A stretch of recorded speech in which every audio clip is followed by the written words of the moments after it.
Okay, let's get started. So pull out your piece of paper and your pen, or open a Word doc or whatever you want to do. And what you're going to do is simply write down one outcome you want right now. Okay? So let's look at, if you look at the examples I have below, I put 2 examples down, and these are the 2 examples that we're going to be using throughout the entire course. One of them, it has to do with money. The other one has to do with confidence. So I tried to do more of a concrete goal, and then also show you what a intangible goal would look like as well. So in the first example, this person wrote down, make more money.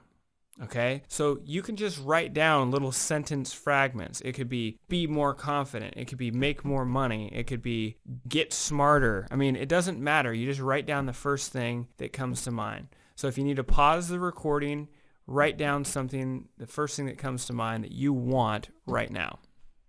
Okay, I'm going to assume you have that done. So again, now what you want to do is, if you look at the second bullet point, is you want to make it specific. Okay, so like in the first example there, the person wrote down make more money. So and then in parentheses, they made it specific, as in, what does that mean? $10,000 a month. If you look at example number 2 on the bottom there, the person started with be more confident. Then once they made it specific, they wrote down give speech in front of a group of people. The reason why you want to make it specific is you need some sort of clear benchmark to tell you when you've achieved your goal. You need a clear understanding of if and when you've actually achieved your goal. Okay? So once you've made it specific, that's pretty much it. Again, keep it simple. Don't overthink this process. Just write it down. Don't aim too low or too high to start. Okay, what do I mean by that? So let's again look at that first example. This person says they want to make $10,000 a month. Okay, now if they've always only made, $500 a month, and then all of a sudden their goal is $10,000 a month, to me that would be shooting a little too high to start. So you want to think in terms of the next stage of progression forward. So you want a goal that is motivating and enticing, but it's not like you just go, I want $1 million a month if, you're used to making $2,500 a month, if that makes sense. So if you're making $5,000 a month, $7,000 a month, $10,000 a month would be reasonable, I think. Okay. So once you have that down, so to complete the exercise for this step, all you need is you start with some sort of just whatever comes to mind, and then you make it specific. Once you've done that, you got your answers from step 1. Now ask yourself this: how would the outcome positively change your life? Write down only 3 positive effects of achieving your outcome. Again, keep your answers short as indicated in the examples on the next slide. The only wrong answers here are the ones that are not completely honest. Okay? So just come up with the first 3 things that come to mind. So for example, in the example for make more money, this person wants to earn $10,000 more per month. 3 positive effects might be 1, money to invest, 2, take a trip to Egypt, 3, peace of mind. In the example for be more confident, this person, their idea of being more confident is, being able to give a speech in front of a group of people. Fantastic. So their positive effects are as follows. They put, allow me to go outside my comfort zone, be more comfortable with people, increased self-confidence or pride. Again, the focus here is to simply write down what comes to mind without overthinking or censoring yourself. Limit yourself for now to just writing 3 effects. At this point, some interesting things begin to emerge. So let's take a look at example number 1. The third positive effect listed is peace of mind. This is quite interesting because in this example, peace of mind is tied to an increase in money. So what happens if money decreases? Well, naturally, a decrease in peace of mind. If peace of mind is really what someone is after, tying it to money is not a good idea for obvious reasons, mainly because money is unstable. It can come and go. More importantly, peace of mind can easily be attained without money, and by focusing on creating peace of mind first, this person would be in a much stronger position to actually achieve the income goal. Sadly, someone could actually achieve their income goal and still not achieve the peace of mind they were after. This program is all about clarity. I have went through this same process multiple times, and I'm always very surprised at what I discover. So as soon as you have 3 positive effects listed for your outcome, this is where things get increasingly interesting. All right, so now what you're going to do is you're going to answer this question. How will you know when you achieve your outcome? What will you see, hear, and feel? Write down 2 to 3 things you will see, 2 to 3 things you will hear, and 2 or 3 things you would feel when you achieve your outcome. So to make this more clear, let me show you what I mean exactly in these examples, okay? So again, using the example, make more money, 10K a month, okay? This person puts down, they would see large deposits on their bank statement. Okay. Again, the question is, how will you know when you achieve your outcome? What are you going to see? Okay. So now you're going to pretend that your outcome is already real, and you're going to imagine what you would see. Okay. They also put down they would see a smile on their wife's face. They put down see an increase in clients each month. Okay. Now we go on to hear. What are they going to hear when they achieve their outcome? They're going to hear their wife tell them how proud she is of them. Okay? They're going to hear their friends congratulate them on the success of their business. They're going to hear their clients telling them how satisfied they are with their service. Okay? What is he going to feel? He's going to feel confident, feel relaxed, feel excited.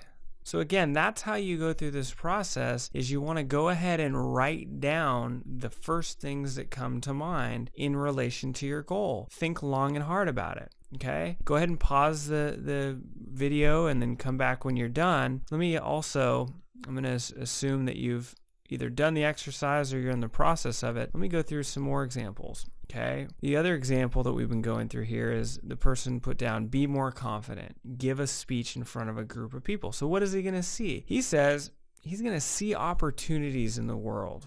All right. Again, you've achieved the outcome. Now what do you see? He said he's going to see the world as mainly a good place. Interesting. See people reacting to him with respect. What is he going to hear? He's going to hear his friends tell him that he seems more confident. He's going to hear his boss tell him he likes his energy and boldness. He's going to hear the loud applause from the audience after his speech. Okay? What is he going to feel? He's going to feel exhilarated. He's going to feel excited. He's going to feel unstoppable. So again, the way that you do this portion of the exercise is you simply imagine yourself having already achieved your goal and start answering those questions. What are you going to see? Write down 2 or 3 things. What are you going to hear? What are you going to feel? Now, are you starting to see what's happening here? Okay, we're peeling back the onion a bit to give you additional clarity on what you truly want in life. You see, most of the time, what we think we want is only a thin veneer over our true desires. Most of us never take the time to examine what is really important to us. And so we spend our lives on autopilot, literally chasing things that will never satisfy us. Olympic athletes have often reported feeling completely deflated following winning the gold medal. Sure, they were ecstatic momentarily, but after that wears off, they have a deep sense of emptiness and find themselves asking, is this all there is? They had been so immersed in their goal that they never took the time to think about life beyond the gold medal. And sadly, some people have even committed suicide after achieving deeply desired goals. Ultimately, they didn't find what they thought they would once they achieved their goal. Then they project into the future and they think, well, what's the point? Socrates was quoted quoted as saying, "The unexamined life is not worth living for a human being." And I tend to agree with that completely. One of the times I went through these steps, my outcome was to earn a full-time income from selling my own books and coaching services so I could quit my job. When I got to this step, one of the things I could see was I could see myself having the ability to play basketball at a gym in the middle of the day. Now, it may not seem, very exciting to you, but in my imagination, when I looked up at the clock and I felt so excited that it was 2 p.m. on a Wednesday and I was able to do what I wanted. I felt completely free and motivated toward my outcome like I never had before. That's partially the value and the power of this process. If you follow through and give this a sincere effort, you can uncover what truly motivates you, which is often hidden little things like that. Another reason for this step is that it allows you to try on what life would be like having achieved the outcome that you think you want, to really get a sense of what's it like to experience that outcome firsthand. Some people find that they don't like what life would be like having achieved their initial outcome, and they make a new choice. Others find an increased sense of energy and motivation. Also, this gives you a chance to have definite signposts that will indicate that you're on the right track towards your income. As the example of the person earning $10,000 a month, when they start seeing large deposits in their account and they start seeing the smile on their wife's face, those are definite signposts that are going to further propel them towards their goal. Okay, some of these questions may seem a little strange, or they seem sort of, a non-traditional approach to, I wouldn't even really call it goal setting, just sort of goal or outcome analysis. And there's a reason for that. I mean, the reality is that most people really never take the time to really think about things like this. And sadly, they find out that once they get to their outcome, that it wasn't like what they had hoped for. They didn't get what they were hoping to from it. So my philosophy is, not only is it going to give you more motivation to really get in tune with what you're really wanting right now, but again, if you just determine that once you really start thinking about what your life would be like once you've achieved your outcome, if it's not what, it doesn't start looking and feeling and sounding the way that you had hoped, or that you were kind of initially thinking, well, better to find that out now than after you waste all that time and effort. So once you have 2 to 3 things that you would see once your outcome is achieved, 2 to 3 things you would feel, or 2 to 3 things, and 2 to 3 things you would hear. Once you have that, what would you have to do differently to achieve your outcome? List 3 skills, habits, or behaviors you would need to achieve your outcome. So in the example for make more money, the person put down organizational skills. They would need to focus and eliminate distractions. They put down prospect for more clients. Makes sense. In the second example of the person who wants to be more confident, they put down join Toastmasters. Makes sense. Study how to overcome the fear of public speaking. They also put down learn relaxation techniques. You see, the underlying assumption that this program and this step make is that you already have everything you need inside to achieve your goals. You already know how to achieve your goals. In other words, it's not as much about adding things to you as much as it is about eliciting and reorganizing what's already there. So I'd like to also show you something else here. Let's take stock of how far we've come so far. And we're going to use example 1, which was the make more money, the $10,000 a month. Okay. So if we put down everything this person has covered so far, this is what we have. They put down make more money, $10,000 a month. That would give them money to invest, trip to Egypt, peace of mind, see large deposits on my bank statement, see smile on wife's face, see an increase in clients each month, hear my wife hear my wife tell me how proud she is of me, hear my friends congratulate me on the success of my business, hear my clients telling me how satisfied they are with my service, feel confident, feel relaxed, feel excited, need organizational skills, need to focus and eliminate distractions. Okay. And then I forgot to put down the last one, which was prospect for more clients. So we're uncovering many facets of this outcome and coming up with a much more complete idea of what our outcome actually means to us. Okay. What is of particular interest is the 3 feelings mentioned: confidence, relaxation, and excitement. Okay, in this example, it would be a wise choice for this individual to focus on developing those feelings now rather than waiting until the outcome is achieved. Why wait? For the person in this example, these feelings are intimately connected with their outcome. So by focusing on developing these feelings now, not only does it put this person in a much better position to actually achieve their outcome, but these feelings are a major reason the person wants the outcome to begin with. Most people don't realize that they can create the feelings they want at will. They think they need something outside of themselves in order to have those feelings. The reality is that we're capable of creating any feelings we want without any external stimuli. I'm not saying it doesn't require some effort and practice, but it's far easier than most people think. I'm also not suggesting that there isn't any point in striving for external goals, because I think there is. The reality is the vast majority of us don't constructively use our minds or internal worlds intentionally. Again, most of us are living our lives on autopilot, reacting to everything. This flawed approach is what keeps us consumed with activity and constantly striving for more, but not necessarily finding more fulfillment in life experiences. The people that do use their creative faculties intentionally tend to stand out in human history.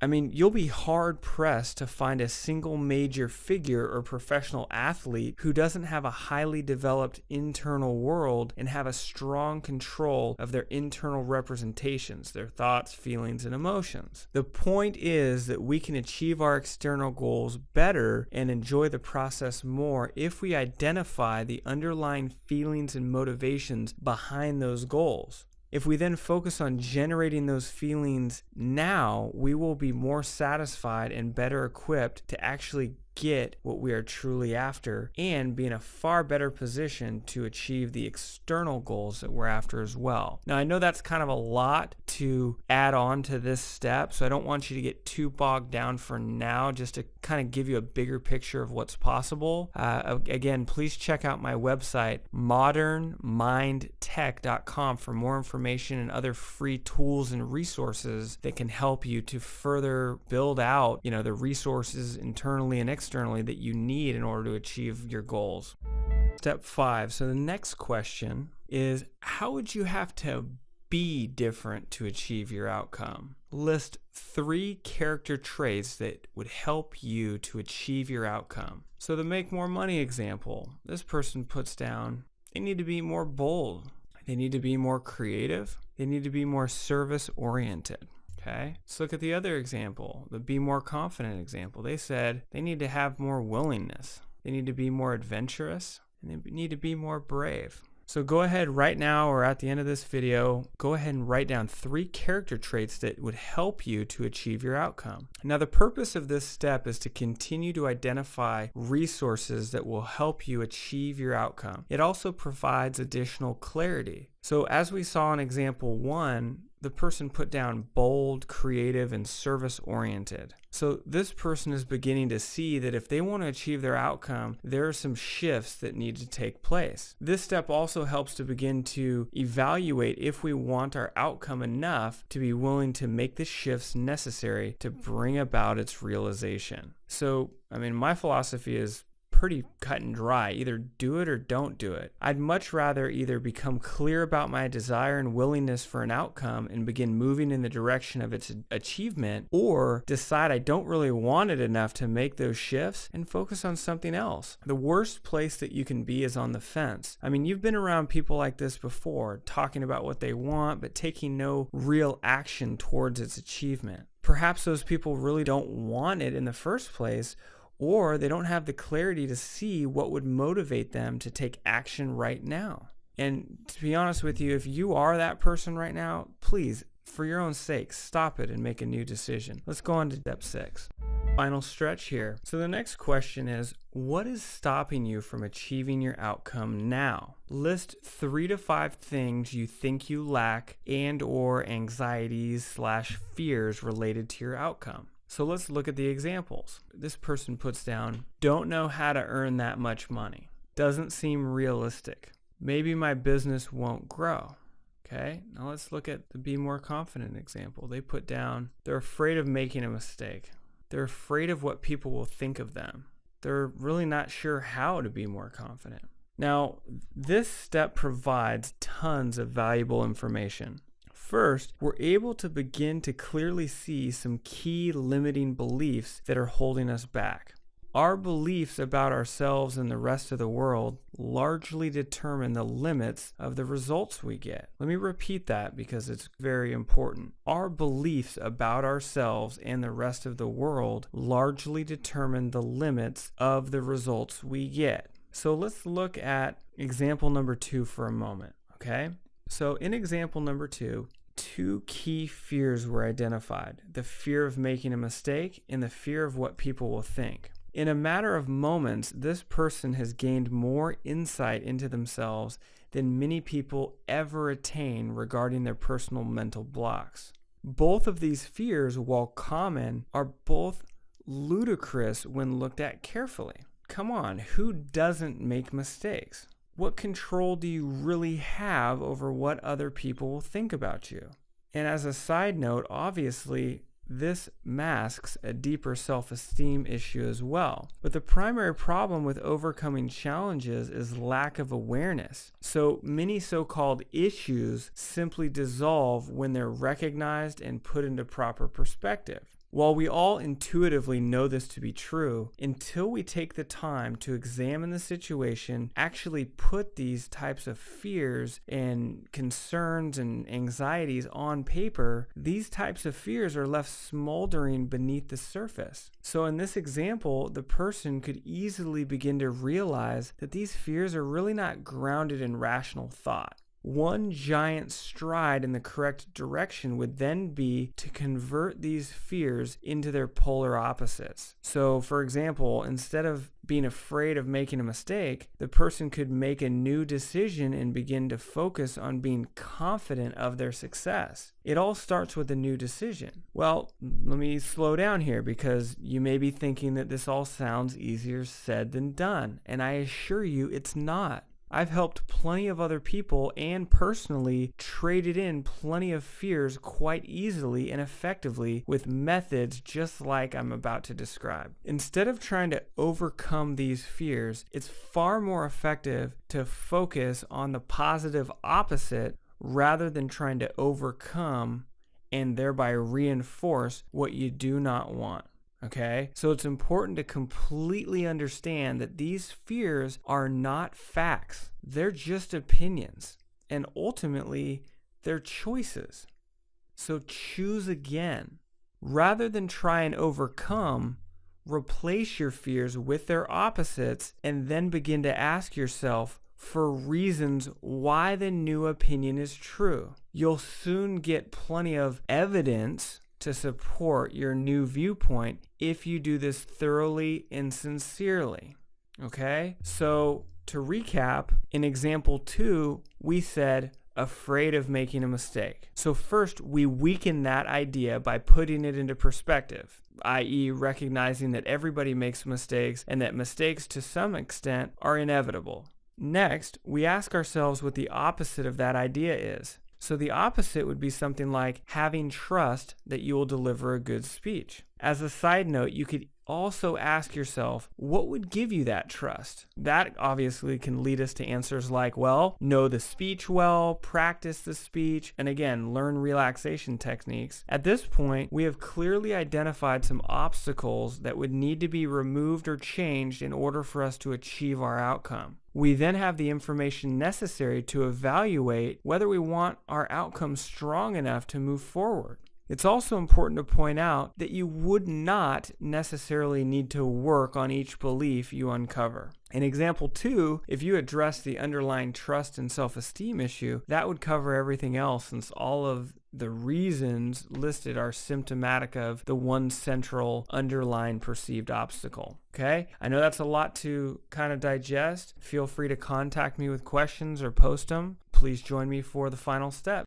Step 7. Write down 3 to 5 reasons why you haven't achieved your outcome yet. As with every other step we've done, don't overanalyze this. Just write down the first thing that comes to mind. Don't censor yourself. Don't overthink it. Don't think about it and then write it down. Don't think about it too much and worry about what you're putting down. Just if it comes to mind, put it on paper. Put 3 reasons. So here's the examples. This guy puts down, I don't have the right training. The economy's bad. I don't have enough energy. The person who wanted more confidence, what are their reasons why they haven't achieved their outcome yet? They put down, I'm shy. I just can't do it. I'm not charismatic. The purpose here is to continue to identify the things we think that are holding us back. Steps 6 and 7 tend to be very revealing. It can also sometimes be a tough pill to swallow when we realize that we're carrying around limiting ideas like these. We may have learned these ideas from someone else. However, at some point, we are the ones who continue to uphold these ideas. So we must take responsibility for them if we want to change. Without being aware of the beliefs we have, we can't exercise choice. The core purpose of these steps is to allow you to become aware so that you can make better choices and have a clear idea of what you are moving towards. I mean, if there's one central idea that I could leave you with, it's that your beliefs are choices. They're not facts. They're opinions about things. And oftentimes what happens is we have all this stuff inside, we'll just use the example that's on the screen right now. This guy says, well, I'm shy. I just can't do it. I'm not charismatic. Well, the way that he's actually making that determination is he's using past information, right? I mean, he must be, because he's in the present moment and he says, why haven't I achieved this outcome yet? And he says, well, and he looks at his past and he says, because I'm shy, because I just can't do it, which is really sort of a meaningless statement because we know he can do it. And he says, I'm not charismatic, okay? These are beliefs, these are values that we're placing on things. That doesn't mean that there's any reality to them. Of course, someone may have a history of being shy or being the opposite of charismatic, but the reality is that that's not who they are. They can make a new choice, but unless they're aware of these ideas that they're carrying around with them, they're not going to be able to make a different choice. Okay, now there's a lot of things that you can do that are sort of beyond the scope of this course in order to change certain things about you, okay, or certain ideas that you have. But again, the purpose of this program is to give you, again, a 360-degree orientation towards your outcome. And it's a process of self-discovery as well. When you go through this process, and hopefully this is how you're feeling right now, is that when you go through this thoroughly, it's a real eye-opener. I've never had anyone go through this with me or on their own and not feel much more clear about where they were headed in their life. I mean, before I did this process for the first time, I had clarity about what I wanted, but it was nothing compared to, I really got it after I did this process. And I'm hoping that you're feeling that way as well. So go ahead and join me in the next few videos here as we wrap up, and feel free to leave any questions or comments as well. Thank you.